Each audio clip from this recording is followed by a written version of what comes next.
Si può correre o semplicemente camminare. Ciò che conta non è la velocità, ma la voglia di partecipare per portare un sorriso ai bimbi ricoverati in ospedale.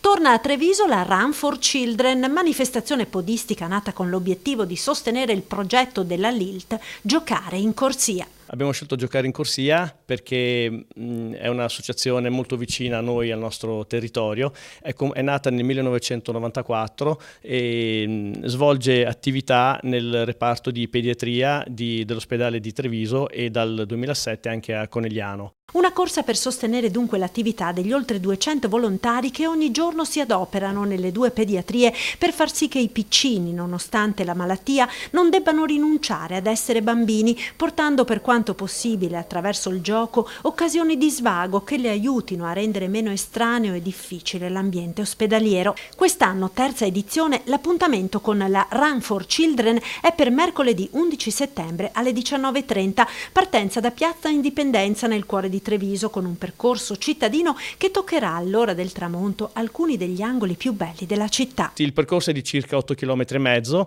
e ci saranno 2 punti di ristoro, uno sulle mura sopra i bastioni che è a metà percorso e uno all'arrivo. La Run for Children nelle prime 2 edizioni è riuscita a donare alla LILT per il progetto Giocare in corsia oltre 23.000 euro, l'intero ricavato della corsa. Quest'anno non sappiamo come andrà, speriamo bene, speriamo ovviamente di superare questi numeri, per cui ci auguriamo che la partecipazione possa essere veramente massiccia. Vi aspettiamo tutti l'11 settembre, mercoledì sera alle 19:30 in Piazza Indipendenza.